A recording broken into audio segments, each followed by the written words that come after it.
On February 19th, silver futures surged nearly 5% in a single session, while something far more important was happening beneath the surface.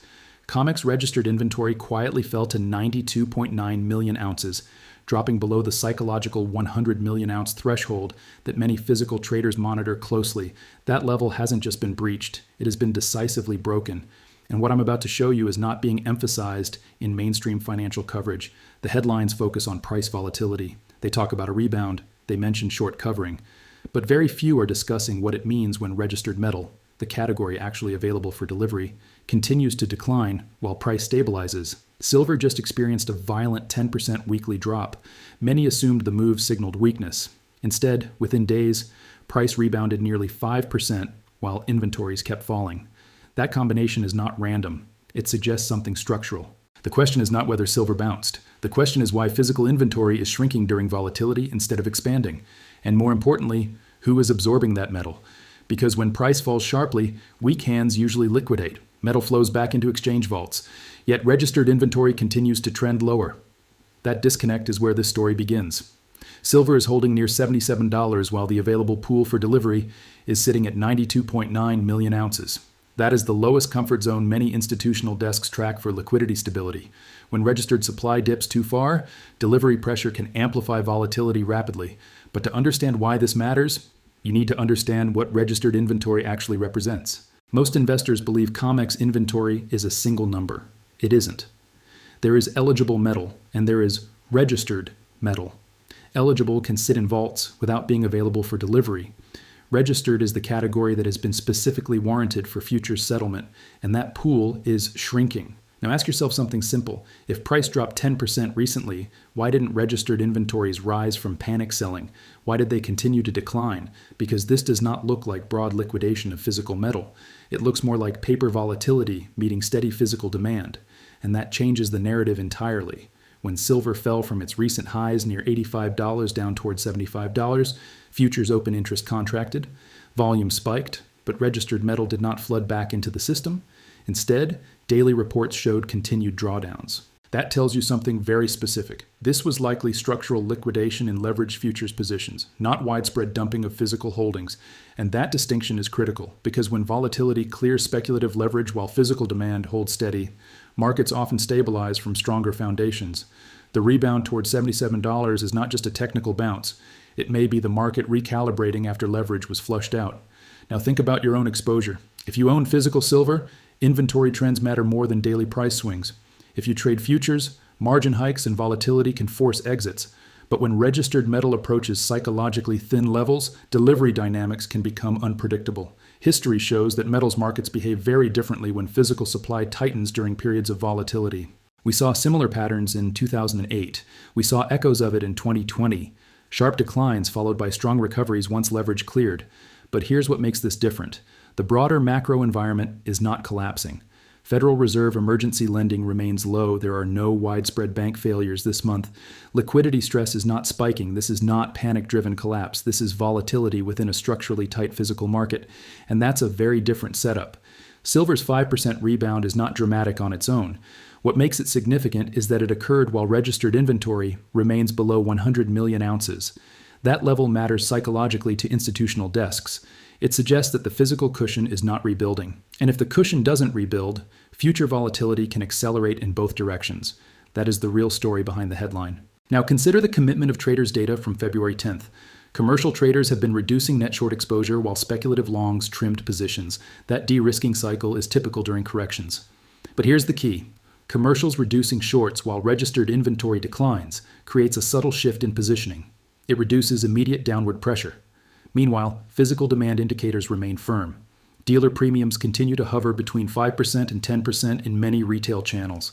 U.S. mint availability remains constrained in certain 2026 issues, and Shanghai pricing remains aligned in the $77 to $78 equivalent range, indicating no collapse in Asian demand.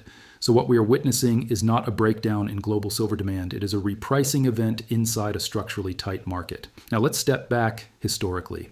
In 1979 and 1980, silver experienced violent corrections within larger structural runs. In 2008, silver collapsed with broader markets, but physical supply tightened dramatically in the months that followed. In 2020, pandemic liquidation was followed by aggressive rebound once stimulus and supply constraints aligned. The pattern is consistent. Volatility does not automatically mean structural weakness. Sometimes it means leverage was excessive and needed to clear. Right now, silver is approximately 36% below its January 2026 all-time high near $121. Yet year over year, it remains significantly elevated from 2025 levels. That context matters. The 10% drop looks dramatic on a weekly chart. But zoom out, and you see a consolidation phase after a powerful multi-year advance. Meanwhile, the Silver Institute projects this year as another structural deficit year, marking the 6th consecutive annual shortfall between supply and demand. Industrial demand may fluctuate slightly, but investment demand remains resilient. That means inventory trends matter more than daily candles. COMEX registered at 92.9 million ounces is not crisis territory, but it is below comfort thresholds many desks track for liquidity buffers. If registered metal were rising alongside price stabilization, the narrative would be different. It would signal replenishment. Instead, stabilization is happening while available metal remains tight. That creates asymmetry. Now look at open interest, currently near 133,000 contracts. That is not an extreme reading. It suggests speculative froth has already been reduced compared to peak conditions. Volume on February 18th exceeded 44,000 contracts, signaling active repositioning during the rebound. And here's the nuance. If commercials have reduced net shorts while physical inventories stay compressed, then upside volatility can accelerate faster than downside from these levels. That does not guarantee a breakout, but it changes the risk map. So what happens next? If you miss just 3 signals in the next 30 to 90 days, inventory direction, COT positioning, and Federal Reserve liquidity shifts, you could misread the entire structure of this market. Right now, stabilization is occurring without inventory rebuild. That suggests physical demand is absorbing supply faster than panic sellers are returning it. In an optimistic scenario, price consolidates between $73 and $85, while inventory stabilizes near 90 to 95 million ounces. Volatility compresses. Liquidity remains orderly. That would create a strong base for future expansion. But here's what they're not emphasizing. Stability does not mean risk disappears. If inventories continue drifting lower while price stabilizes, the market can tighten quietly. In a more aggressive scenario, a renewed push above $85 with inventory still below 100 million ounces could create rapid delivery tension. That is not prediction. That is mechanics.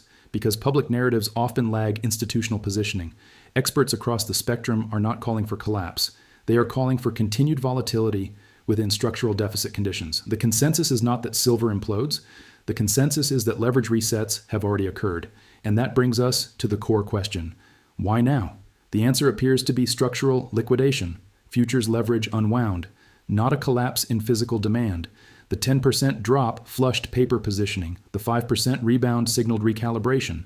And the fact that COMEX registered inventory remains at 92.9 million ounces suggests physical holders are not rushing to redeposit metal. That moment, the rebound while inventories stay thin, may be the signal. So what can you do? First, monitor weekly COMEX registered reports. Direction matters more than absolute number. Second, track KOT commercial net short positioning. If commercials continue reducing exposure, downside pressure may remain limited. Third, watch Federal Reserve liquidity metrics like H4.1 balance sheet data. Sudden liquidity contractions or expansions can amplify metals volatility. You are not powerless in volatile markets. You simply need a system. Volatility is information. Inventory trends are structure. Positioning data is intent. And when all three align, the path forward becomes clearer. Silver rebounded 5%, while COMEX inventory sits at 92.9 million ounces. That is not just a price move. It is a structural signal. Watch the inventory, watch the positioning, watch liquidity. Because the next move will not be driven by headlines, it will be driven by structure. And structure is already shifting.